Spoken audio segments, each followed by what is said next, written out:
So today we are going to start vapor pressure of liquid solutions. तो वो vapour pressure क्या होता है?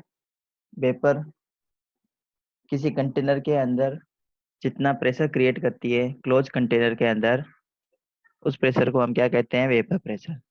तो वेपर प्रेशर के लिए जो कंटेनर है बच्चों, वो कैसा होना चाहिए? क्लोज कंटेनर होना चाहिए। क्लोज कंटेनर के अंदर ही हम ये ऑब्जर्व कर पाएंगे कि vapour exerting pressure on the walls of the container. बहुत सिंपल एक एक्सपेरिमेंट दिया हुआ फिगर नंबर 6 देखिए, vapour pressure of a liquid.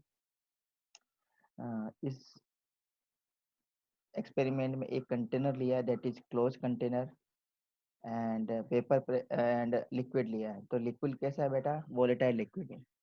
तो पेपर प्रेशर हमेशा वोलेटाइल सब्सटेंस का ही होगा। नॉन वोलेटाइल सब्सटेंस है, जैसे सॉलिड ले लिया हमने, तो उसका पेपर प्रेशर बहुत कम होगा। इतना कम होगा कि वो नहीं के बराबर होगा। इसी टाइप से अगर हम गैसेस ले लेते हैं, तो गैसेस भी क्या करेगी बच्चों? वेपर प्रेशर क्रिएट करेगी। लिक्विड भी वेपर प्रेशर क्रिएट करेगी। तो लिक्विड भी कौन से लेने हैं बच्चों? हमें वोलेटाइल लिक्विड लेने हैं। वोलेटाइल लिक्विड का मतलब जो आसानी से इवोपरेट हो सकते हैं। तो क्या करेंगे? कुछ प्रेशर एग्जर्ट करेंगे on the walls of the container, and that pressure is term as vapour pressure. तो now check this. When a liquid is allowed to evaporate in a closed container, so container must be closed. Container must be closed container.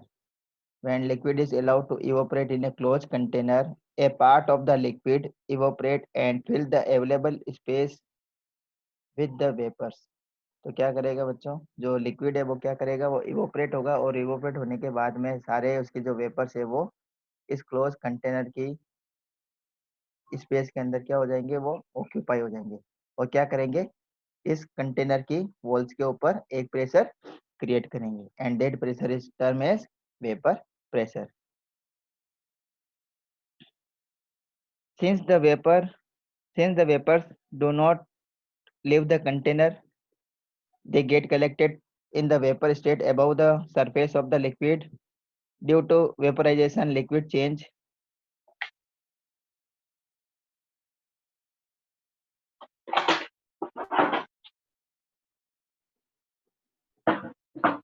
due to vaporization, the liquid change into vapors,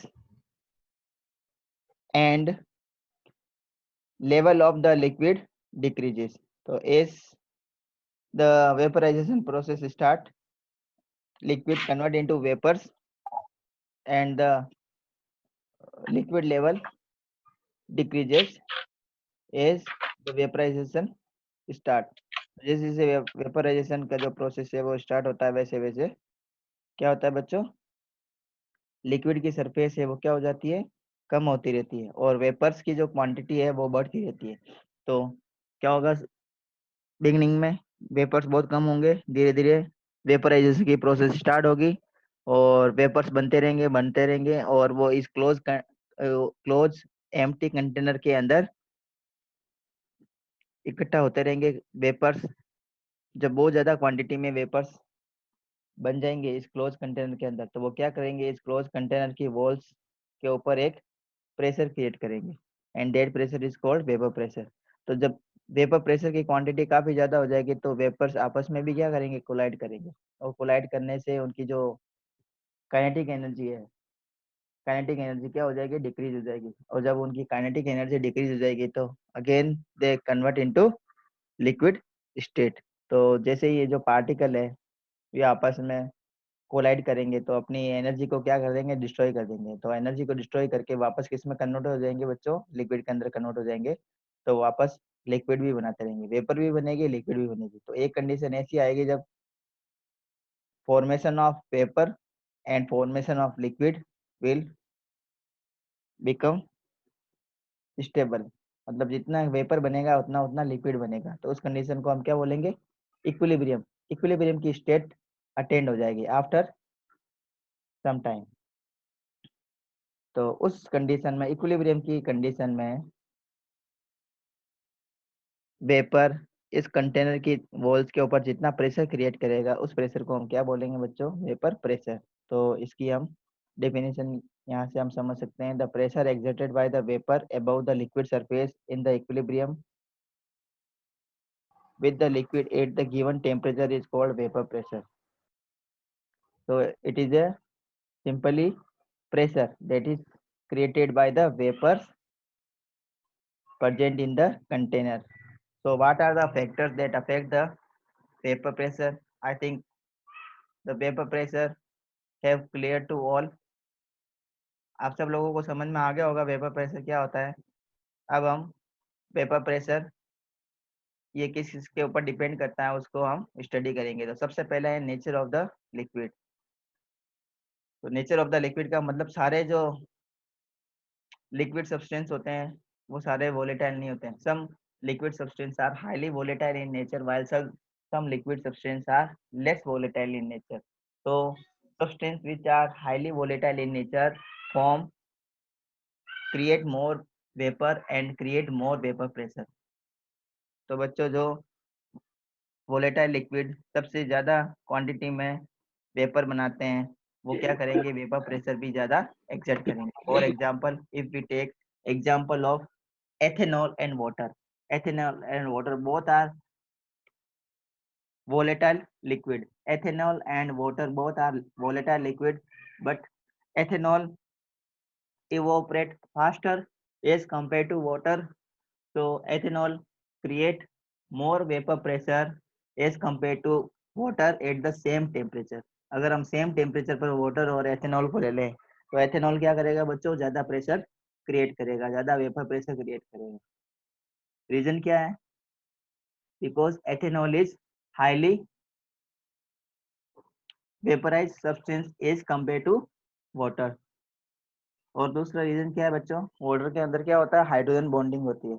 water में hydrogen bonding होती है तो जो molecules है water के molecules they are held together with a strong hydrogen bond while in ethanol ethanol के अंदर hydrogen bonding बहुत कम होती है और इंटरमोलिकुलर फोर्स ऑफ अट्रैक्शन कम होता है। इंटरमोलिकुलर फोर्स ऑफ अट्रैक्शन कम होने की वजह से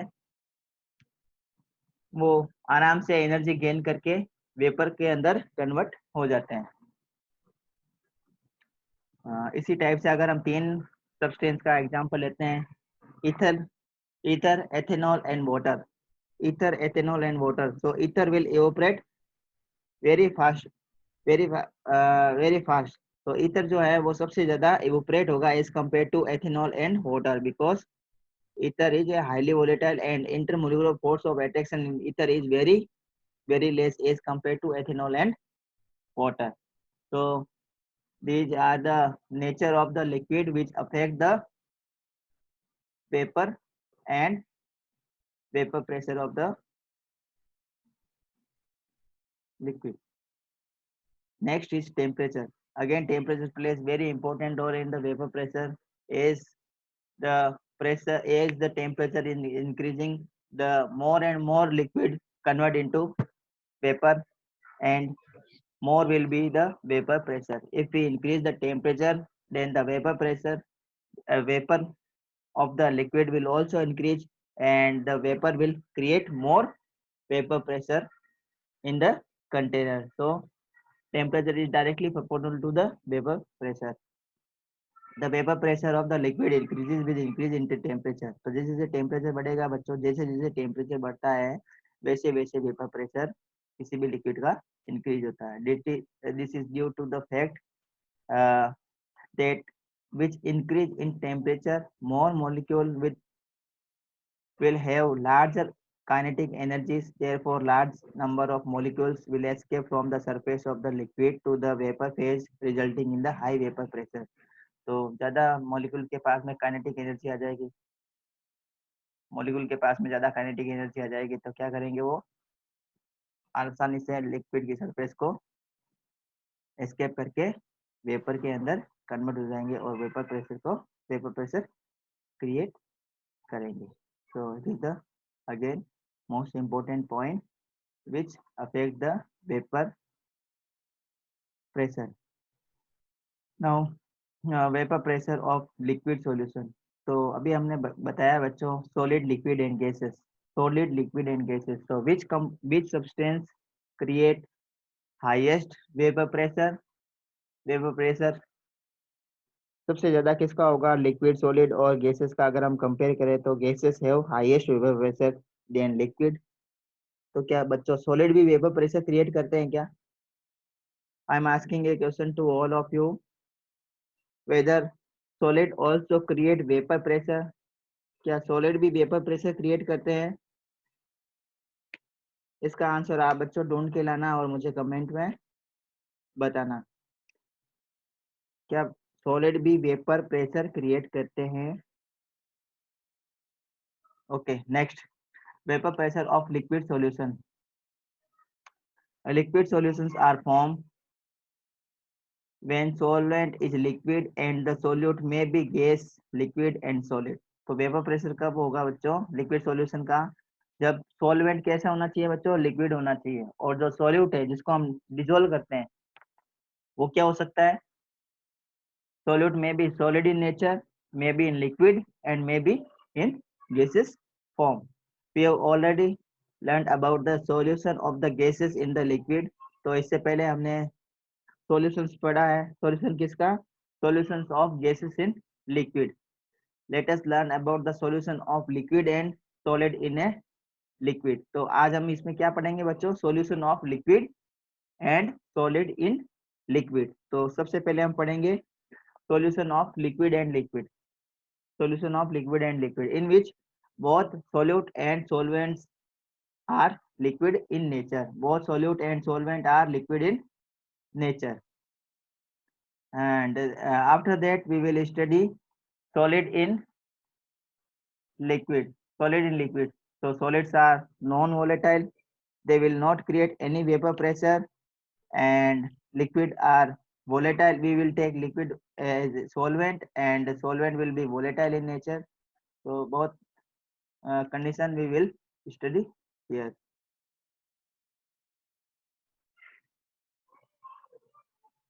Yes, next, vapor pressure of liquid solutions and Raoult law। So Raoult law is very important law for the vapor pressure। Now we are going to discuss vapor pressure of liquid solution in which both the solute and solvent are liquid in nature। In which both the solute and solvent are liquid in nature। Both the solute and solvent are liquid in nature। So these type of conditions we are going to discuss under the Raoult law for the volatile solute। Means we will take a solute and solvent and form a solution in which the solute shows volatility and solvent is also volatile in nature। So both solute and solvent will be volatile when a binary solution। So what are the binary solution? Binary solutions formed by the two components, so one solute and one solvent of two volatile liquids is placed in a closed container। Both the components would evaporate and eventually an equilibrium would be established between the vapor phase and the liquid phase। तो ये पहले हमने बता दिया बच्चों, अगर हम एक क्लोज कंटेनर के अंदर एक सोल्यूट और सोलवेंट को लेते हैं और एक इसका मिक्सर बनाते हैं, एक सॉल्यूशन बनाते हैं, होमोजेनियस मिक्सर बनाते हैं, तो क्या होगा बच्चों, सोल्यूट और सोलवेंट दोनों क्या होंगे, इवोपरेट होंगे, और इवोपरेट होकर क्या करेंगे, वेपर प्रेशर क्रिएट करेंगे। तो कुछ टाइम के बाद में क्या हो जाएगा, वेपर और लिक्विड फेज के अंदर इक्विलिब्रियम एस्टेब्लिश हो जाएगा। तो जितनी वेपर बनेगी उतनी उतनी वेपर्स भी आपस में क्या करेगी, कोलाइड करेगी। वेपर कोलाइड करके क्या बना देगी, वापस लिक्विड बनाएगी, तो एक इक्विलिब्रियम एस्टेब्लिश हो जाएगा। In case the binary solution of volatile liquid the vapour phase consist of the vapor of both the component। तो अगर वोलेटाइल लिक्विड है तो इसके अंदर दोनों फेज है, वो दोनों फेज क्या करेगी बच्चों, वेपर बनाएगी, जैसा अभी हमने पढ़ा है। Next is solution. The French chemist Marie Rolt give a quantitative relationship between the partial pressure and the mole fraction of the two components. The relation is known as Raoult's law. So according to Raoult's law, what is the Raoult law? At the fixed temperature, at the given temperature, means temperature should be constant. We should not vary the temperature. We should not increase or decrease the temperature. For a solution of a volatile liquid, the solution of a volatile liquid means both the solute and solvent must be volatile in nature. The partial vapor pressure of each component in the solution is equal to the product of vapor pressure of the pure component and its mole fraction. Very important point. This is the Raoult law. तो किसी भी fix temperature पर अगर हम temperature को constant कर लें तो जो सॉल्यूशन हमने बनाया है सॉल्यूशन के किसी भी कंपोनेंट का, चाहे हम सोल्यूट ले लें या सोलवेंट ले लें, उसका जो वेपर प्रेशर होगा बच्चों वो किसके बराबर होगा? वो वेपर प्रेशर इक्वल होगा product of vapour pressure of the pure component and the mole fraction of that component. Suppose एक कंटेनर के अंदर हमने दो लिक्विड लिए हैं A and B. Suppose A and B दो हमने कंपोनेंट ले लिए. ए हमने मान लिया सपोज सोलवेंट है और बी को हमने मान लिया सोल्यूट है. ए हमने माना सोलवेंट है और बी को हमने क्या मान लिया? सोल्यूट है. तो यहाँ पे जो पी ए है, पी ए क्या है? Vapour pressure of solvent. यहाँ पे अभी हमने ए को क्या माना है? Solvent. A is suppose solvent. In binary solution के अंदर दो ही कंपोनेंट होंगे बच्चों, एक होगा सोल्यूट और एक होगा सोलवेंट. एक होगा सोल्यूट और एक होगा सोलवेंट. जैसा इसमें दिया हुआ है, let us consider binary solution of two volatile liquid and denote the component A and B having the mole fraction XA and XB respectively. तो दो कंपोनेंट है सपोज इसके अंदर, component A and component B. दो component है. Suppose component A है जिसका mole fraction कितना है? XA को जीटा A बोलते हैं. एंड जो कंपोनेंट B है उसका जो मोल फ्रैक्शन दिया हुआ जीटा B. ये दोनों के मोल फ्रैक्शन दे रखे हैं. जीटा है जीटा बी. जीटा है is the mole fraction of component A and zeta B is the mole fraction of component B. If PA and PB are the vapor pressure of that component in the solution, तो कोई भी जो solution बना हुआ उसके अंदर दो component होंगे. जैसे कंपोनेंट हमने मान लिया कंपोनेंट ए है और एक कंपोनेंट बी है. दोनों ने मिलकर क्या बनाया? एक सॉल्यूशन बनाया है. तो सिर्फ कंपोनेंट ए की वजह से कितना प्रेशर है उसको बोलेंगे वेपर प्रेशर ऑफ ए. उसको हम किससे लिखेंगे बच्चों? पी ए से रिप्रेजेंट करते हैं. और पी ए किसके बराबर होगा? Product of mole fraction of A and the vapour pressure of pure component ए. तो प्योर कंडीशन के अंदर ए कितना प्रेशर क्रिएट करेगा और उसका मोल फ्रैक्शन, उसको दोनों को मल्टीप्लाई करेंगे तो वो किसके बराबर हो जाएगा? वेपर प्रेशर ऑफ ए के बराबर होगा. इसी टाइप से जो पीबी है, पीबी क्या है? Vapour pressure of B. तो वेपर प्रेशर बी किसके बराबर होगा? P B, P not B X B के बराबर होगा. पी नॉट बी क्या है? Vapour pressure of pure component, vapour pressure of pure component B and X B is the mole fraction of B. तो PB क्या है? PB is a vapour pressure of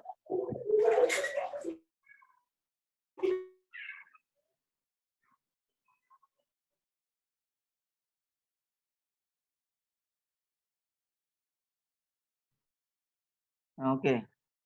PB is a vapor pressure of B and PB will be equal to the product of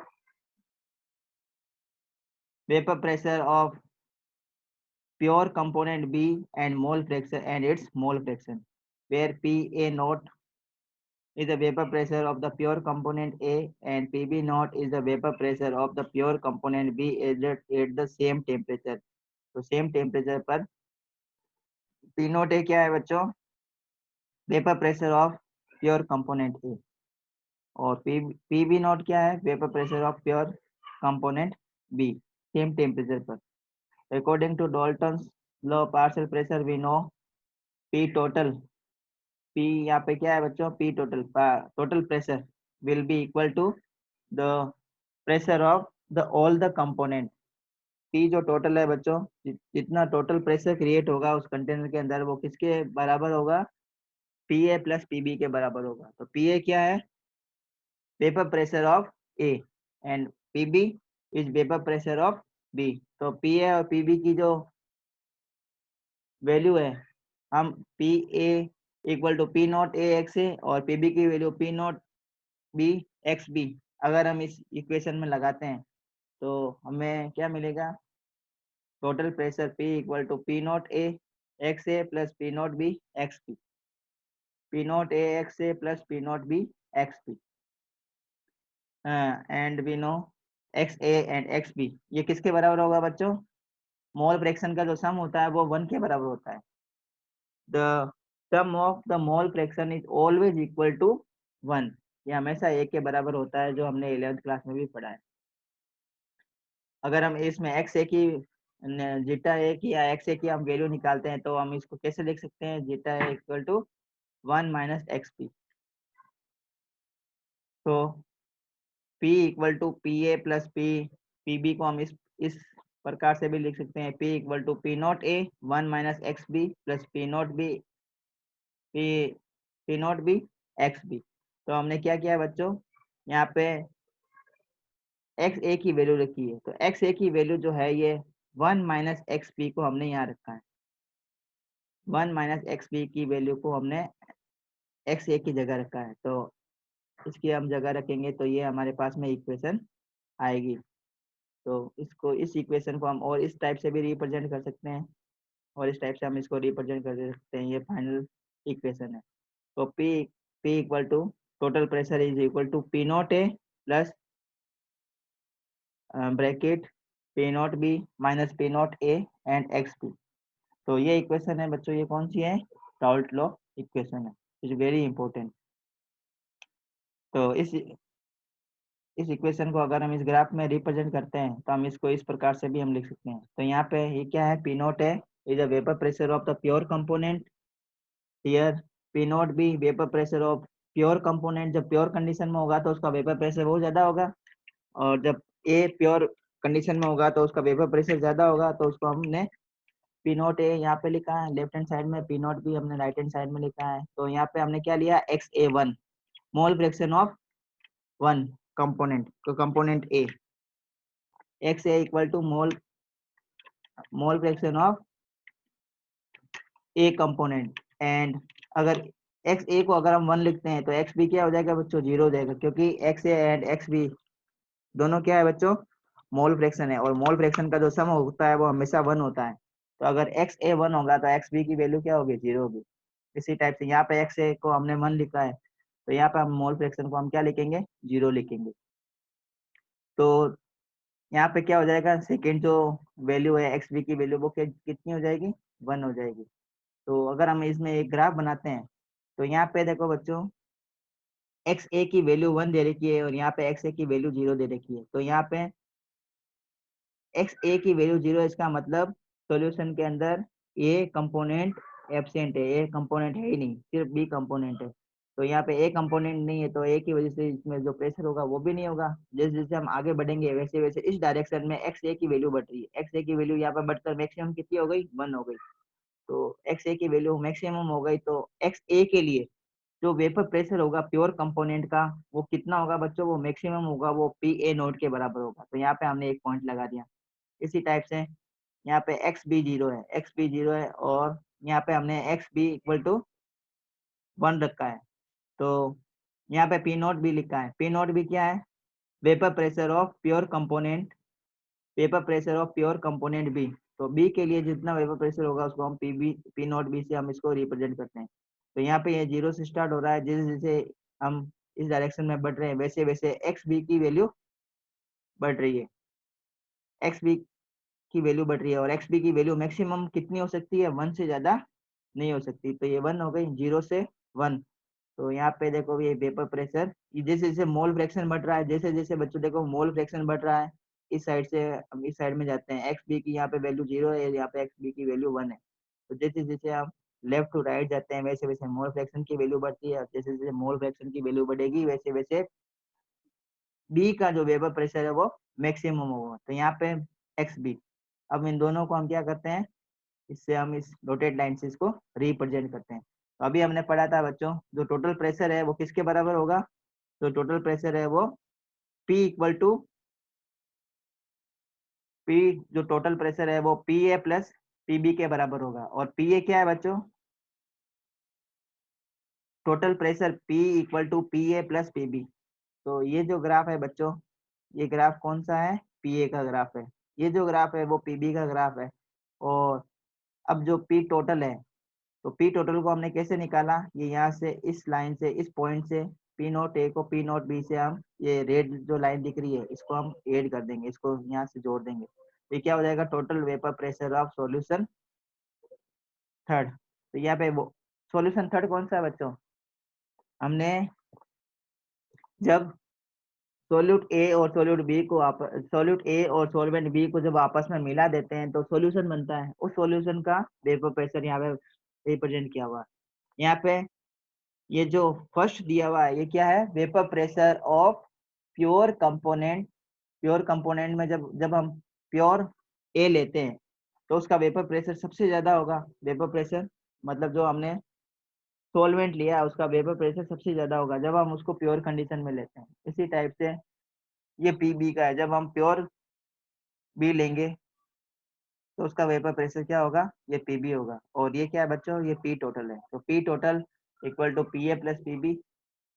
तो ये जो graph है बच्चों ये क्या रिप्रेजेंट करता है, ये ग्राफ राउल्ट लॉ को रिप्रेजेंट करता है, जब दोनों जो सोलवेंट और सोल्यूट लिया है वो दोनों कैसे हो, वोलेटाइल नेचर में हो, तो इस टाइप का ग्राफ बनता है।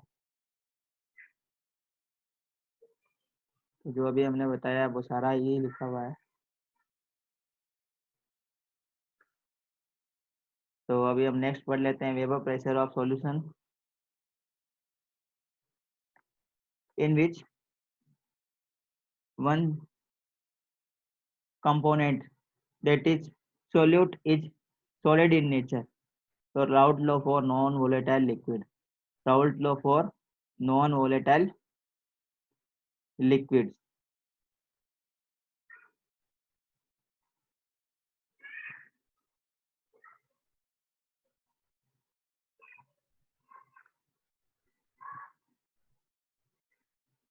तो Raoult law for non volatile liquid.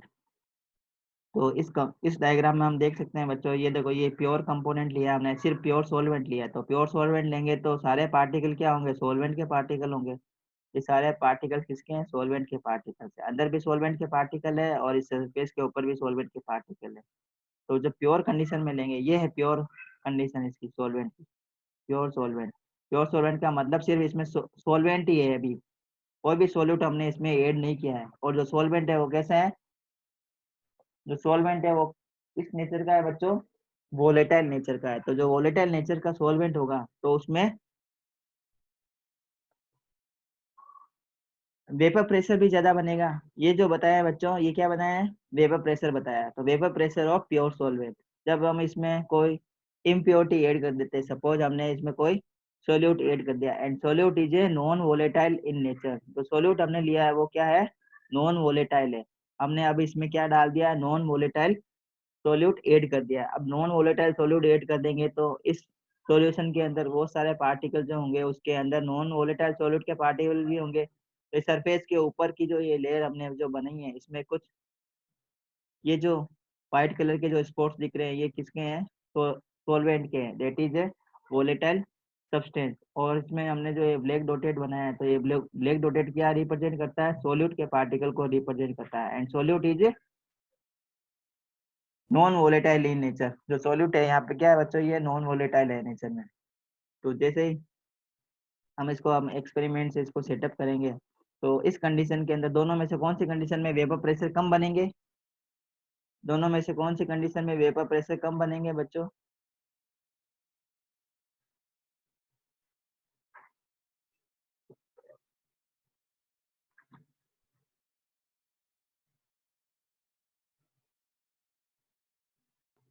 जब हम सॉल्वेंट के अंदर जब हम कोई सॉल्यूट डाल देंगे जो नॉन वोलेटाइल नेचर का होगा, और जब हम सॉल्यूशन बना लेंगे तो उस कंडीशन में उसका वेपर प्रेशर कम बनेगा, क्योंकि जब सॉल्यूशन के अंदर सॉल्यूट और सॉल्वेंट दोनों रहेंगे तो सॉल्वेंट तो क्या है बच्चों, वोलेटाइल नेचर का है, जबकि जो सॉल्यूट है वो क्या है, नॉन वोलेटाइल नेचर का है। तो जब हम प्योर कंडीशन में लेते हैं तो प्योर कंडीशन में सरफेस के ऊपर सारे पार्टिकल किसके हैं, सॉल्वेंट के पार्टिकल हैं। तो सॉल्वेंट के पार्टिकल्स क्या करेंगे बच्चों, वो ज्यादा वोलेटिलिटी शो करेंगे, और ज्यादा वोलेटिलिटी शो करेंगे तो उसका वेपर प्रेशर भी ज्यादा होगा। जबकि जब हम इसी के अंदर हम सॉल्यूट के पार्टिकल को ऐड कर देंगे तो इस सरफेस के ऊपर कुछ स्पेस सॉल्यूट के पार्टिकल भी ऑक्यूपाई करेंगे। तो उस समय क्या होगा, सॉल्यूट के जो पार्टिकल्स हैं वो इवोपरेट नहीं होंगे, उसके कोई वेपर प्रेशर नहीं बनेगी। सिर्फ अब जो वेपर प्रेशर बन रही है वो किसकी वजह से बन रही है, सिर्फ सॉल्वेंट के पार्टिकल्स की वजह से ही बन रही है।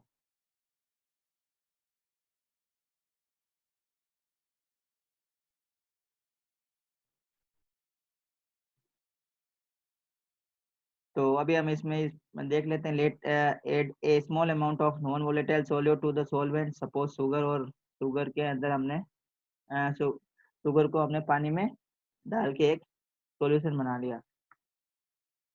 When evaporation of this solution take place, the vapor pressure again consists of vapors of only solvent and not the solute। तो जो जो वेपर्स बनेगी वो इस कंडीशन में सिर्फ किसकी बनेगी, सॉल्वेंट की बनेगी। शुगर के पार्टिकल की कोई वेपर नहीं बनेगी, क्योंकि sugar is a non volatile substance, is a solid substance. तो इसकी कोई वेपर नहीं बनेगी। तो वेपर नहीं बनेगी तो उसका वेपर प्रेशर भी क्या हो जाएगा, सोल्यूशन का कम हो जाएगा। जबकि जो ये प्योर कंडीशन में हमने वाटर लिया है तो वाटर का जो वेपर प्रेशर है वो ज्यादा होगा, और जब उसका सॉल्यूशन बना लेंगे, उसमें शुगर ऐड कर देंगे, सॉल्यूशन बना लेंगे, तो उस समय उसका वेपर प्रेशर क्या हो जाएगा, कम हो जाएगा। Because the solute is non-volatile, however, the vapor pressure of the solution is found to be less than that of the pure solvent। तो यही अभी हमने बताया, तो इसका जो वेपर प्रेशर है बच्चों क्या हो जाएगा, वो कम हो जाएगा as compare to pure solvent. तो प्योर सॉल्वेंट में वेपर प्रेशर ज्यादा होगा, जब हम इसका सॉल्यूशन बना लेंगे तो उस कंडीशन में इसका वेपर प्रेशर क्या हो जाएगा, डिक्रीज हो जाएगा, वेपर प्रेशर कम हो जाएगा। This can be explain as follow.